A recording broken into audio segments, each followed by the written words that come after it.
Chapter 1. The Silence That Spoke. He left at 2:47 a.m., rolling two suitcases into the night like a man escaping his own lies.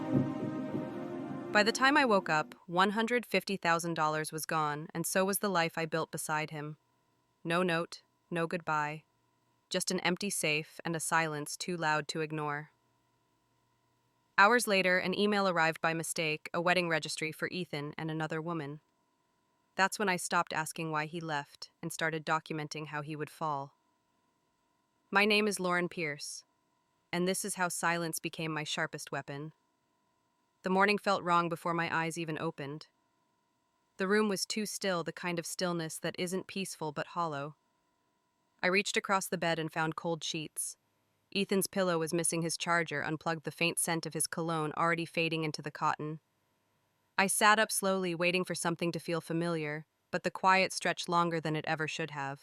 The apartment looked untouched yet abandoned. His suitcase wasn't by the closet, the brown leather weekender he took everywhere. The space where it usually sat was empty, and that silence in my chest grew louder. I walked into the kitchen. One coffee mug sat on the counter, clean but damp, like he had washed it before leaving. My stomach tightened. I opened the cabinet where we kept the safe box. The door creaked softly when I pulled it open. Empty. He had taken everything. Passports, birth certificates, our marriage license, the papers from the lake house in Michigan, even the flash drive I kept with scanned copies. He left nothing but dust and the faint smell of metal. The rational part of me took over, cold and automatic. I grabbed my phone, opened the home security app, and scrolled to the overnight footage. The screen showed Ethan at 2:47 a.m., walking calmly down the hall, rolling two suitcases behind him. He didn't rush. He didn't look back. He placed the bags in the trunk, adjusted his collar, and drove off into the streetlights. The feed cut out as his car turned the corner.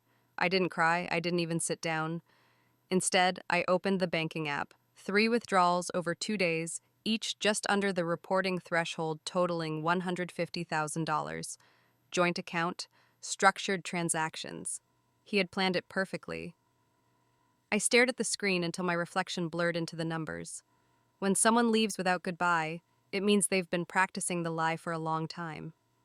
The refrigerator hummed softly behind me. I poured water into a glass just to hear the sound of something living. Then I went to the bedroom, pulled on jeans, a white shirt, tied my hair, and left for work. Routine was the only thing that still belonged to me. Downtown traffic felt different that morning, too loud, too normal. People laughed at crosswalks, horns blared, delivery trucks backed into alleys. The city moved as if my world hadn't just fractured. At Pierce and Comedy, my design studio, the scent of coffee and varnish greeted me. Rachel looked up from her desk and smiled like any other day. "Morning, Lauren," she said. "Morning," I replied, my voice steady. She tilted her head. "Everything okay?" I nodded, dropped my bag beside my office chair, and powered on my computer. "Just tired." Rachel lingered for a second, then went back to her drafting tablet. I stared at the monitor as if the light could wash the night away. Work became a refuge. I reviewed project boards, adjusted lighting plans, checked invoices. Every motion was deliberate, mechanical, safe. No one in the studio noticed how my hands shook when I lifted my coffee cup. By noon, I'd convinced myself not to check my phone, not to call anyone, not to chase someone who didn't want to be found. The phone buzzed anyway, a notification from the joint credit card. Declined. My chest felt like it folded inward, but I ignored it. At 3, Rachel came to my door holding fabric samples. "You want to look at these before the client meeting tomorrow?" "Leave them on the table," I said. "I'll decide tonight." She hesitated, then smiled gently. "Sure thing." When she left, I closed the door and sat in silence. I wanted to scream, but what would it change? I stared at the city beyond the window glass towers glinting in the afternoon sun. Chicago moved forward, indifferent to one woman's unraveling. Around 5, I finally checked my email, skimming messages until one subject line froze me. Forwarded by accident. The sender was Ethan's old assistant from Marston and Cole Investments. Attached was a resignation letter dated April 9th. The subject read, "Moving on to new ventures." I opened it. His tone was cheerful, confident. "Thank you for the opportunities. I've decided to pursue an independent venture aligned with my long-term goals. Effective immediately." He had sent it 3 days before he left, before the withdrawals, before the 2:47 a.m. exit. He hadn't forgotten to say goodbye. He planned to never need to. I printed the email, the metadata, and saved the time-stamped file to an external drive. Habit made me document everything. Evidence was cleaner than emotion. I slid the papers into a folder labeled personal and placed it inside my desk drawer. As evening settled, the studio lights dimmed one by one. I stood by the window looking down at the streets glowing with tail lights and moving bodies. Everyone had somewhere to go. Ethan was probably hundreds of miles away, maybe with her, whoever she was. But the strange part was that the silence he left behind didn't feel empty anymore. It felt like information. I locked the studio, walked to my car, and drove home through the city's noise. The apartment was dark when I entered. His scent lingered faintly in the hallway. I poured another glass of water, sat by the window, and watched the skyline shimmer under the night. There was a stillness again, but now I could hear it differently. Silence speaks if you know how to listen. If this story touched you, please subscribe and let someone out there feel less alone. Thank you, Chapter 2. The traces he tried to erase. I made the call on Monday morning after a night that felt glued together by blue light and coffee. Angela Moore had been recommended by a client who once turned a messy divorce into clean labeled folders. Her assistant offered an appointment that afternoon. By noon, I had stacked our marriage license tax returns, copies of bank statements, the deed to the apartment, the deed to the lake house in Marquette County, and the printout of Ethan's resignation email into a tote that had once carried fabric samples. The weight felt different now, as if paper could be heavier than stone. Angela's office sat 30 floors up in the looped glass on two sides, a view of trains threading past the river. She looked like someone who never lost a pen. Dark suit, neat hair, a legal pad aligned perfectly with the edge of the desk. She greeted me by name and asked if I wanted water. I said yes and no at the same time, which made her smile without judgment. "We start with what you have," she said, her voice calm. "Put everything on the table and we will build outward." I laid the documents in a nervous grid. Marriage license on the left, property deeds in the middle, financials and bank logs on the right, the resignation letter on top. She worked clockwise, eyes narrowing only when something mattered. She asked me to walk her through the last 72 hours. I kept it clean. The withdrawals, the safe, the 2:47 a.m. footage, the resignation dated April 9th. She tapped the bank statements with her pen. 3 transfers, all below reporting thresholds, all within 48 hours. That pattern is deliberate. Then the resignation predates the transfers. Premeditation. She looked at me. "We will not say that word yet, but we will proceed as if the other side is not careless." She moved to the lake house deed and the supplemental file I had retrieved from the cloud, her brows pulled together. "There is a notarized document here that I have not seen before. It states a transfer of 30% interest from you to your husband. It is dated last year. Did you sign this?" "No." She angled the page, then slid it toward a small lamp that seemed designed for a single purpose. The signature line carried my name written in a hand that understood my loops and angles but missed something small. Angela leaned closer. "The R in Pierce breaks differently," she said. "Your natural stroke drops before it rises. This R goes rightward without a dip. The S at the end of Lauren is sharper than yours. I would like a forensic document examiner to review this." Her pen hovered over the notary stamp. "Also, this notary appears to be registered in Indiana, not Illinois or Michigan. That is not automatically wrong, but we will check the commission date." She flipped to the Delaware printout I had pulled from a public database at 3 in the morning. E. Cole Holdings, LLC. Registered agent in Wilmington, filing date 6 months ago. She traced a fingernail under the listed purpose and said the words "Shell Company" without decoration. Then she wrote down a list of steps. Subpoena the Delaware filings. Subpoena banking records tied to that entity. Motion to freeze marital funds pending equitable distribution. Motion to protect the Michigan property pending outcome of the signature challenge. I asked what happens first. "We file a preliminary motion to freeze assets within 48 hours, she said. "We attach your affidavit detailing the withdrawals and the timeline. We include the resignation letter metadata. I will prepare a request to appoint a forensic examiner for the signature. We will need samples of your genuine signature over time.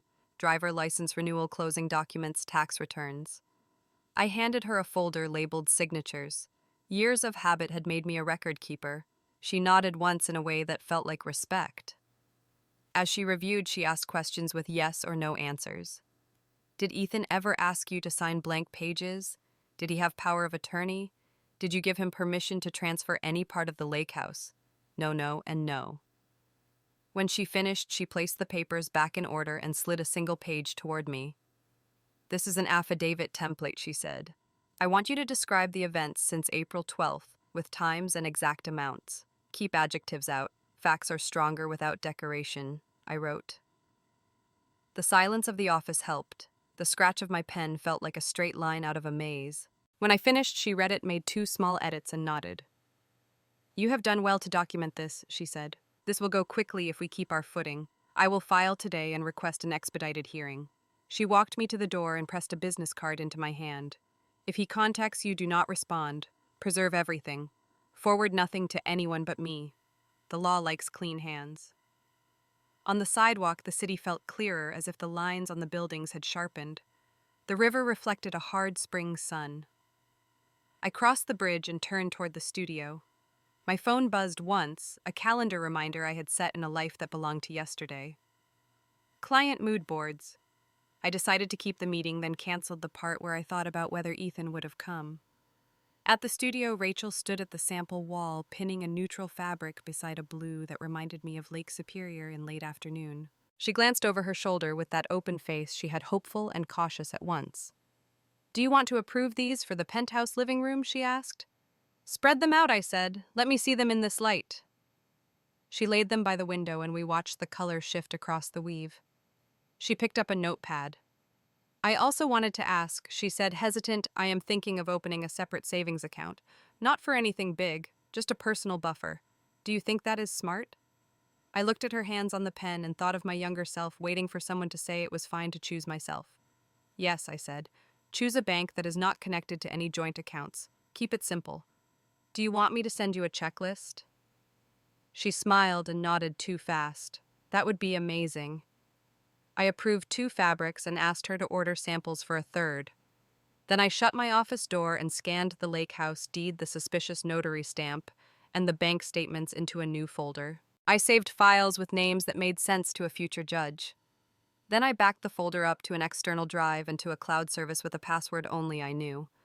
I watched the progress bar fill slowly, feeling each increment like a breath. Around 6, I cleared my desk and turned off the light. My phone buzzed again in the elevator. An email. Sender name Sophie Rayner. Subject Dinnerware Registry, Ethan and Sophie. For a second, the words meant nothing. Then I opened it. A link to a wedding registry, crate and barrel, plates with little gold rims, flatware, champagne flutes.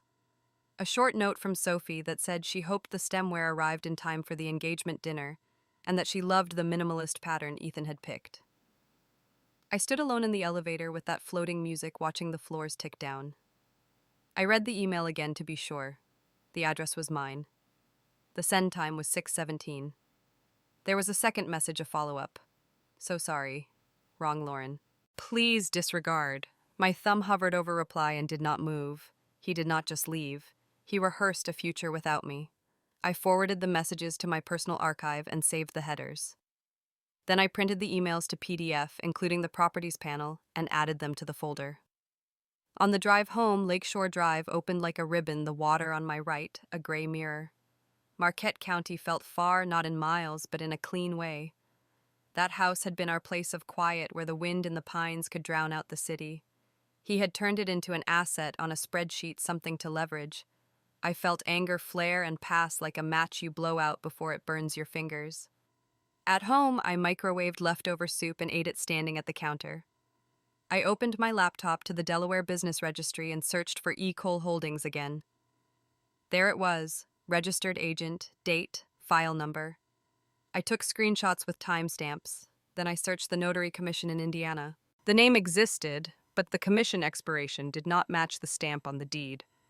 I took another screenshot and added it to the folder. Angela's email arrived at 9:38. Subject filing complete. She had attached the preliminary motion to freeze marital assets, my affidavit, and a draft request for a forensic document examiner. She had also included a proposed subpoena list for the Delaware entity and Ethan's former employer to confirm the resignation. Her closing line said that she would request a hearing date for early next week and that I should come by in the morning to sign a few originals. I replied with a simple acknowledgement and a thank you. Then I opened my folder structure and realized that chaos had turned me into a better archivist than fear could. I created a parent folder with a name that made sense only to me. Inside, I made subfolders for banking property, Delaware correspondence, and evidence. I dragged files into the right places and watched them snap into order. The studio group chat pinged with a photo. Rachel had arranged the fabrics in a perfect gradient, and someone had added a handwritten note that said, "Client will cry in a good way." I typed a small heart in response and deleted it. No symbols, no shortcuts. I wrote, "Looks great. Approve the blue and the natural linen. Hold the charcoal pending daylight." I washed the dishes and left them to dry. The apartment felt less haunted than it had the night before. Maybe it was the stack of signed PDFs on my desk. Maybe it was the view, the same city I knew looking back at me as if to say that this is just one story among millions, and that ours matters only in the way we live through it. I powered down the laptop and then powered it back up because habit had become a strategy. I changed 2 passwords and added a recovery email that only existed on paper in my safe deposit box. I checked the external drive again and watched the light blink. Backup complete. It was a small phrase that felt like a prayer. Before bed, I sat on the floor beside the empty safe and thought of the first time we unlocked it together. We were in our late 20s then, optimistic in a clean way. We slid the marriage license inside and laughed about how grown up it felt. I remembered the exact weight of his hand on mine. I let the sadness exist for 30 seconds. Then I stood and put the sadness away with the same motion I used for paper. Label it, store it, access only when necessary. Morning came with a clear April sky. I met Angela at 8:30, signed the affidavits, and handed over the printed emails from Sophie with the headers intact. She placed each in a clear sleeve and said that mistakes are often the most honest evidence. She was already on her way to file the subpoena requests. After the meeting, I walked the river for 10 minutes to reset the noise in my head. The bridges lifted and dropped. A jogger in a red jacket passed me, and I adjusted my pace to something steadier. When I got back to the studio, Rachel had coffees ready. She said, "You have the 11 o'clock with the hotel team," and I said yes, and we both pretended that everything was the kind of normal that makes good work possible. The day moved fast. Meetings, floor plans, budget calls. At 4, I closed my office door and opened my desktop. The folder structure waited neat and patient. I highlighted the parent folder, pressed rename, and typed the words that felt like a line drawn under what had been and what would be. Exit plan, then a space, then phase 1. I hit enter, watched the new name settle, and let the screen go still. If this story touched you, please subscribe, and let someone out there feel less alone. Thank you. Chapter 3. The Architecture of Consequences. Summer arrived quietly, the kind that slid into the city without anyone noticing until the air shimmered over the pavement. By mid-June, the hotel contract was signed. $900,000 over 3 years, a project that would anchor the next stage of my studio. The client, a luxury chain from New York, had chosen Pearson Comedy for our clean lines and disciplined color work. They called it understated elegance. I called it survival disguised as design. The morning we closed the deal, Emily brought pastries from a bakery near the river and dropped them on my desk. "Congratulations, boss," she said. "You just outbid half of Michigan Avenue." I smiled. "We didn't outbid. We delivered clarity." She laughed. "You always say that when you win." We went through the preliminary schedule phase, 1 drawings due in 4 weeks, presentation boards to be ready for the hotel board by July. She leaned against the desk, arms crossed. "You should think about expanding," she said. "You have the volume for it, more clients, more reach, maybe a PR firm to handle exposure." "I'm not looking for exposure. Lauren, this is the time. You're leading big projects the market's noticing." "I'd rather build quietly," I said. "Noise attracts people who don't know how to listen." Emily studied me for a moment and nodded. "Then we'll build quietly, but I'll still order the champagne for the opening." By noon, we had signed off on the contract with digital signatures, each page verified by the hotel's legal team. It felt precise, exact, and mine. For the first time in months, the work hummed without the static of fear. 2 weeks later, Angela called while I was reviewing lighting layouts. Her voice was sharp but measured. "Ethan launched a company called Lumavest Partners on June 1st, she said. "He filed in Delaware, same registered agent pattern as before. You should know they're using your designs." "What designs?" "The hotel lobby concept from the Lake House portfolio." The one with the glass atrium and walnut panels. It's in their investor deck. I gripped the edge of the table. How did you find that one of my paralegals saw a press teaser? I had them pull the full pitch from an investor portal. They used your visuals, your descriptions, even the tagline. I'm sending you the file. The email came through seconds later. The first slide was titled, Reimagining Sustainable Luxury Spaces. My lake house renderings filled the background, the sun angles identical to my drafts. The second slide showed floor layouts labeled Proprietary Design Model Property of Lumavest Partners. Angela spoke again. We'll move fast. File the copyright registration immediately, then a cease and desist. The filing date will secure priority. Do it, I said. She paused. Are you okay? I'm learning. Good. Learning beats reacting. By June 28th, the registrations were filed, time-stamped, and confirmed by the Copyright Office. I printed the receipts and placed them in my drawer. I didn't tell anyone at the studio. Work kept moving, clients kept calling, and no one needed to know that my former life was quietly building its own trap. On July 2nd, an alert popped up on my phone. Lumavest Partners had posted a press release announcing their upcoming investor presentation downtown. I opened the link. There, in bold type, was my lake house design featured under the header, Prototype Partnership Property, with Ethan's quote beneath it about redefining modern living. My stomach tightened, but my mind stayed calm. The copyright filings had been confirmed 4 days earlier. Legally, the clock had already run out on him.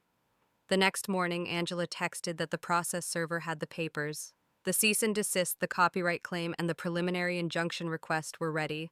She asked if I wanted to know when they would be delivered. I said yes. At 10:45 that morning, while I reviewed glass samples with Emily, my phone buzzed again. Angela's message read, delivered. Meeting ongoing. What's that look? Emily asked. Closure in progress. She tilted her head but didn't press. Later, I would see the footage online, a shaky clip taken by someone in the audience. Ethan stood at a podium polished in his navy suit, speaking about innovation and legacy. Behind him, my lake house design glowed on the screen. Halfway through his pitch, a man in a gray jacket walked down the aisle and handed him a white envelope. Ethan opened it mid-sentence. The room went quiet. Sophie, sitting near the front, looked at the papers, her smile collapsing. The man turned and left without a word. The clip ended there, but the silence that followed traveled faster than any applause. That evening, Angela called. The notice was served at 10:57. Court acknowledgement filed. Everything's official. What happens next? He'll panic. Investors will ask questions. The press release will have to be retracted. He can either settle or double down, but he no longer controls the story. Then we let the paperwork speak. Yes, she said softly. We always let the paperwork speak. After we hung up, I sat at my desk staring at the city beyond the window. The air outside was bright and wet with heat, the kind that makes glass shimmer. I thought of how he used to laugh at my habits, how he'd call me obsessive for labeling project folders and saving backup drives in triplicate. He mocked my precision. Now it was my shield. I closed the laptop and reached for my phone. There was a new voicemail from Marilyn, his mother. Her voice trembled with anger or maybe grief. You've done enough damage, she said. Whatever happened between you two, this isn't how families act. You've made your point. Stop now before you ruin what's left of him. I replayed it once, then saved it to the archive with the others. No response, no reaction. The file name was short date and time.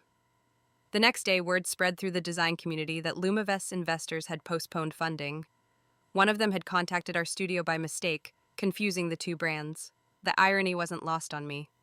Sophie's name still appeared on some of their online materials, but her social media went quiet after that week. The chain reaction had begun without my hand guiding it. In the studio, Emily noticed the change in me, though she didn't name it. We spent afternoons reviewing material boards for the hotel lobby, tracing patterns of light across samples. Once, while adjusting the model lighting, she said, "You look lighter. Did something resolve?" "Something balanced," I said. She smiled, content with that answer. On July 4th, the city erupted with fireworks along the lake. I watched from the balcony of my apartment, glass in hand, the bursts reflecting off the high-rises. I thought about independence, about how sometimes freedom looks like paper trails and quiet evenings rather than flags and noise. The next morning, my phone buzzed again. Angela's text was brief, C&D filed and acknowledged by court. I read it twice, saved the message, then opened my laptop. A new folder waited to be named. I typed the words proofs, then a space, then filed and stamped. I hit save and let the screen rest on that calm blue light. The summer outside kept moving the hum of the city steady while I finally felt something close to still. If this story touched you, please subscribe and let someone out there feel less alone. Thank you. Chapter 4. The Echo Returned. September brought a clean chill to the mornings, the kind that made the river look like cut glass. I was at my desk when Angela called with the kind of voice that has already organized the next 5 moves. The court issued a preliminary injunction, she said. Lumavest must take down all infringing materials. The order includes statutory damages in the amount of $80,000 and an award of legal fees. I will forward the signed order in 5 minutes. I stared at the phone as if it could translate relief into something visible. How quickly do they have to remove everything? Immediately, she said. We served the order on their counsel and filed notice with the clerk. If anything stays up, we will move for contempt. Prepare for some noise. Noise is fine, I said. Paper is louder. She laughed softly. You are learning to speak my language. The email landed with a chime. I opened the PDF and read every line. The order referenced the filings we had prepared in June, the date stamps, the images, the deck where my lake house design glowed behind Ethan as he talked about innovation. It always comes down to records and time. I printed a hard copy and slid it into the folder marked Proofs, then sat back in my chair and let the view steady my breathing. By lunchtime, my phone started batting around links like a storm guiding leaves down a street. A design blogger posted that Lumavest had gone dark on social media. A friendly competitor texted me a screenshot of their website with the homepage replaced by a terse maintenance notice. Emily walked in with a sandwich and set it on my desk. You look like you just ran a marathon, she said. I am reading, I said. Reading looks good on you. Eat that before the bread gets sad. I took a bite and tried not to smile. 2 days later, the story broke in a way I could not have planned if I wanted to. The Chicago Tribune ran a feature above the fold in the business section. The byline was Mark Bennett. The headline read, Startup Built on Stolen Designs, Faces Legal Collapse. The subhead named the injunction, the damages, and a summary of filings available to the public. He cited court documents, no anonymous insiders, no breathless speculation. It was a clean line drawn from act to outcome. I sat in my kitchen with a mug of coffee going cold and read the piece twice. The article walked through the investor pitch, the use of images, the service of the cease and desist, and the court's order. It noted that the designs belonged to a Chicago interior designer who declined to comment. I had never spoken to Mark. He had done his job with the quiet care of someone who knows that the truth is heavy enough without decoration. Angela called moments later. You saw it. Yes, I said. He used the filings. Exactly, she said. That is what public records are for. There is nothing to manage. We document and we proceed. Sometimes the truth writes itself, I said. Sometimes it does, she said. 2 quick updates.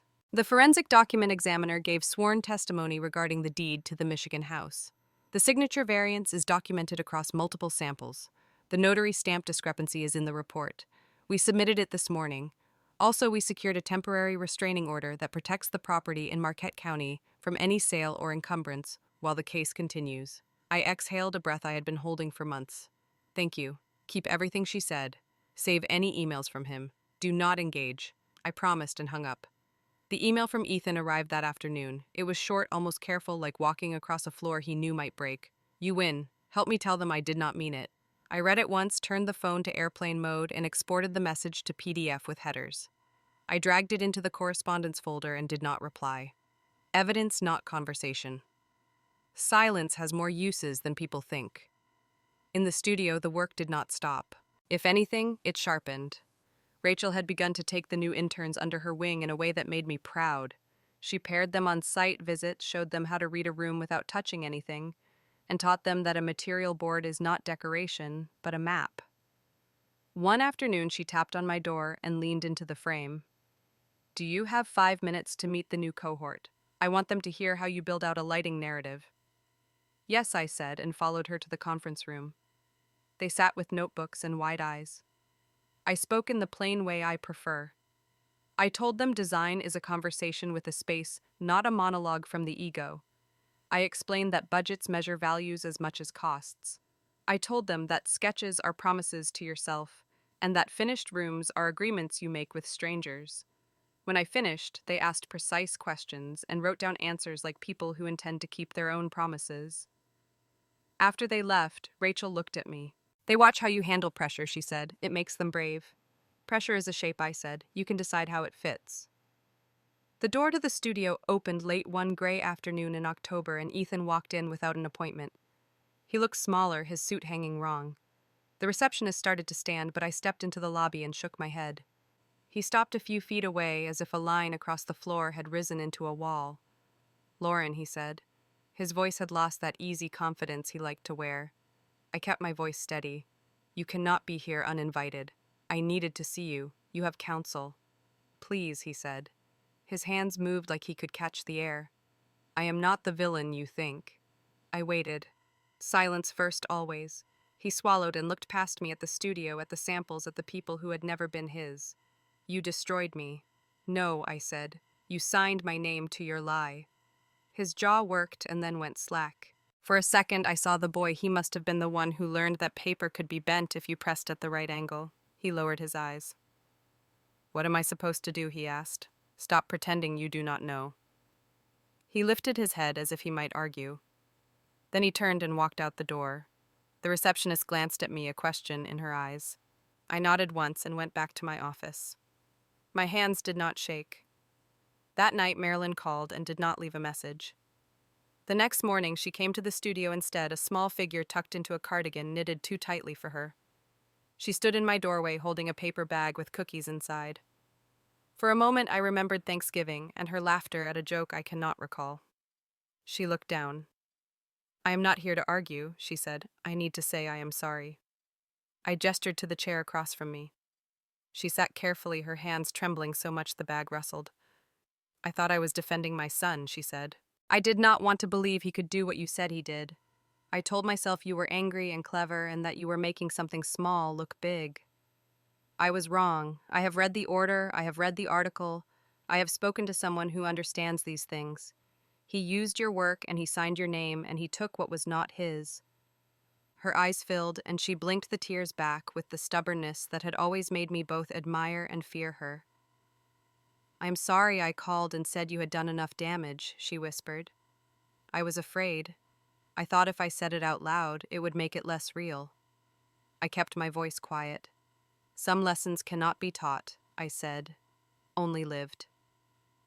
She nodded, a quick, broken motion. "If you need me to say anything in a courtroom that helps, I will." "Thank you," I said. "I do not need anything from you except your own peace." She stood and set the bag on my desk. "These are oatmeal raisins," she said. "I know you do not eat much sugar." I smiled and said thank you again. After she left, I did not cry. I let the kindness land without trying to turn it into a new story. By mid-October, the practical consequences built themselves. Lumavest's accounts were frozen pending review. Sophie's name disappeared from their materials, and her personal pages reposted old photos from a life before. Investors released a brief statement about reevaluating commitments. The domain that once claimed reinvention now redirected to a blank page. If you listened closely, you could hear the echo of 100 firm handshakes dissolving into the quiet space where no one returns calls. Angela and I met in her office one evening to prepare for a status conference. The city outside had gone pink with an early sunset, and the lights along the river had started blinking in pairs. "The examiner's report is tight," she said. "The signature variance is not subjective. The notary issue is documented. The order protecting the Michigan property is in place. We will likely move from temporary to a more permanent measure if they challenge title. I have also prepared a summary for the financial disclosure. His accounts are frozen pending further review, which limits his latitude." I nodded. "Thank you for being relentless." She closed her folder. Relentless is just another word for not quitting before the work is done. On the way out, I stopped at a newsstand and bought the Sunday edition with Mark's follow-up piece. It was smaller this time, a tidy column that simply noted compliance with the injunction and a scheduled hearing date. No drama, no thunder, just the march of process. The city rustled around me and I felt the truth settle into the shape of my days. At the studio, the interns presented a set of mock client pitches under Rachel's eye. She sat at the end of the table like a gentle judge, asking questions that pushed their logic without puncturing their pride. When they finished, she turned to me. "Do you want to close this?" "You did it," I said. "Take them home." She smiled at the group. "You did well. Remember that clarity is kind. If a client does not understand your story, you have not finished telling it." They left with portfolios under their arms and nervous relief blooming across their faces. Rachel looked back at me once more. "You okay?" she asked. "Yes," I said. "I am exactly where I should be." Evening fell as I walked through the studio, closing shades, straightening trays, aligning pencils I did not need to touch. The last light of day laid a pale stripe across the floor and slowly withdrew. I stood at the window a moment longer and then pulled the blinds down. Justice does not shout, it documents. If this story touched you, please subscribe and let someone out there feel less alone. Thank you. Chapter 5. Without Regret. The ribbon was heavier than I expected, a wide satin strip, the color of winter berries, stretched between two cedar posts at the entry path. The locals gathered in coats and boots, breath turning white in the air, and the lake lay beyond them like a sheet of glass under a pale sun. Emily stood on my left with a pair of silver scissors that looked borrowed from a dressmaker. Rachel stood on my right, cheeks pink from the cold eyes bright with something I recognized in myself. The sign above the porch read, "Lake Haven Retreat," in letters we carved by hand during the first week of snow. When the mayor finished a short remark about creative women and North Country winters, I lifted my hand and cut the ribbon. The sound was a neat snip. The crowd clapped. Someone laughed softly. The bell over the door chimed when I opened it. Inside smelled like pine and lemon oil. We had left the original beams and laid wide oak floors that sang a little under boots. On the walls hung framed sketches from past projects and photographs of women at workbenches and drafting tables. The fireplace ticked as fresh logs settled, and beyond the windows the lake mirrored the white sky. It felt like peace earned, not gifted. People moved through the rooms, slowly touching nothing, taking everything in. Emily led two visitors to the studio wing, where long tables waited with paper and pencils and light that fell north and clean. Rachel showed a group the small library where we had lined the shelves with books on color theory, building science, and women who had built things from nothing. I stood by the entry with a clipboard and a pen and greeted each person as if I had known them longer than a year. A delivery driver stepped into the doorway carrying a box wrapped in plain brown paper. He asked for me and double-checked the name. On the top, in neat handwriting, was a card that said, "Thank you for not turning pain into hate." There was no signature on the face, but inside the card was a smaller note with one word: Marilyn. I pictured her hands shaking as she wrote the letters. I set the flowers on the entry table. They were winter white and green paper whites and cedar, the kind of arrangement that smells like the memory of a forest. I let my hand rest on the card for a moment, and then moved back to the door as more people arrived. By noon, the first workshop had started. A young designer from Marquette traced a lighting plan with a pencil, while Rachel adjusted the lamp and talked about how shadows can be as expressive as fixtures. An older woman who had raised 3 kids on a teacher salary tried her hand at a colorboard and laughed when the blues kept pulling toward gray. Emily encouraged a shy student to pin up a rough sketch and then stepped back as others gathered to see. The room hummed with the sound of pencils, low voices, and the quiet confidence that comes when people know they are welcome. Angela arrived in a wool coat and a practical scarf. We stood near the back door where the snow had been swept into tidy banks and watched our work take on a life that did not depend on either of us. She handed me a thin envelope from her bag and said the words I had been waiting to hear since spring. "The court finalized the divorce and the property settlement last week. All holdings remain with you. The order is clean." I nodded and let the relief move through me like heat. No applause, no tears, just a deep sense of a door finally closing on the right set of hinges.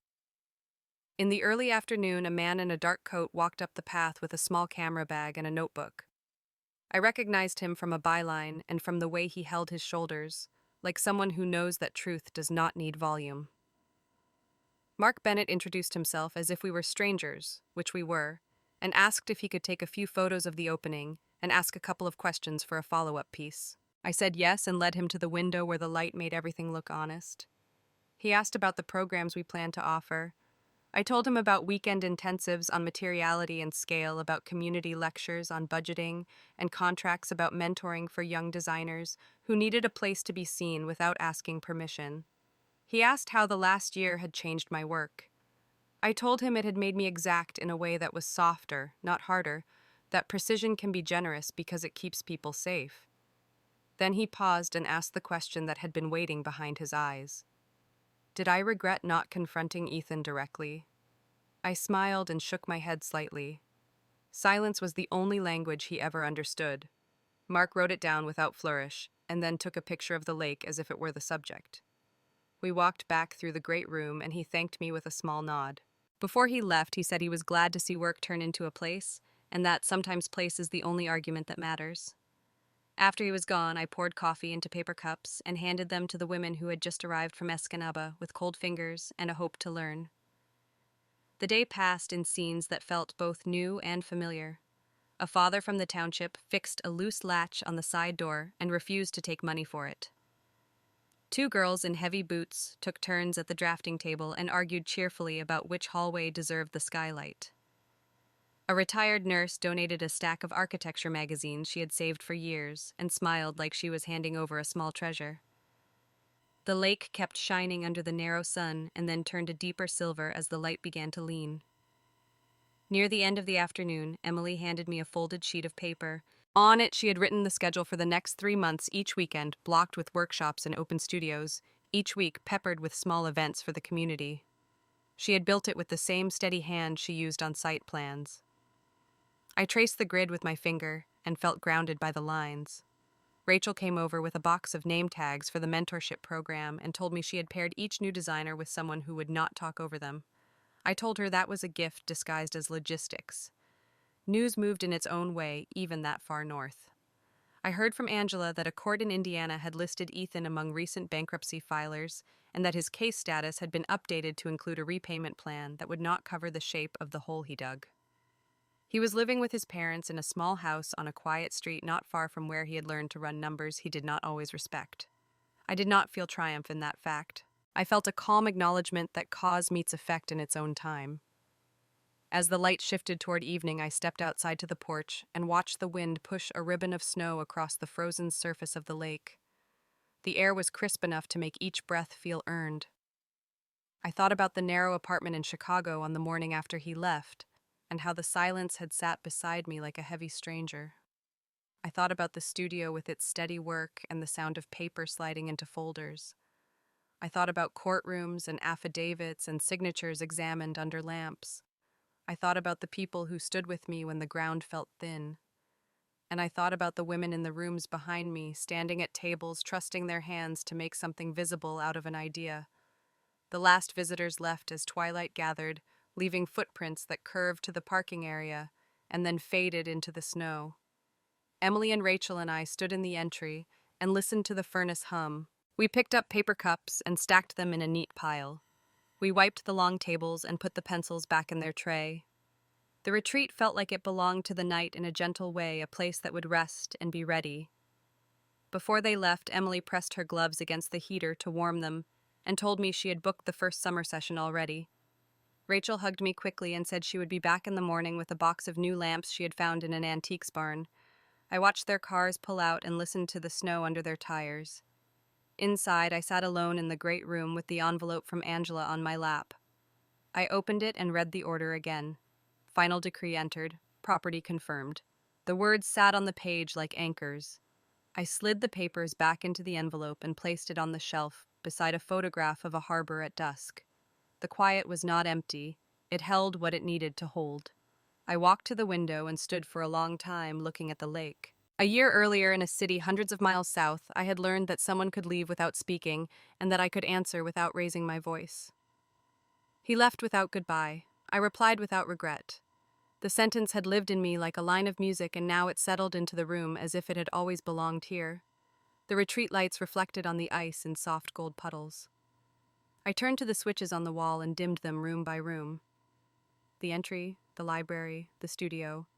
The glow faded to a gentle outline and then to a quiet promise. Before I shut the last light, I stood at the threshold and let the day pass through me one more time. Women learning, papers signed, flowers on the table with a card that said thank you, a journalist who trusted records, friends who could build and carry weight. If you have ever been left without an answer, if you have waited in a room with cold sheets and a question that would not speak, remember this one thing. You do not owe anyone your pain. Build what is yours. Put the truth on paper. Let your work become a place. Rise at your own pace. Sometimes, silence is not an absence, but the most eloquent answer you can give. I would like to hear what you have rebuilt and how you found your own language for it. Share your story, stay with me, and let us keep company in the kind of quiet that makes strong voices.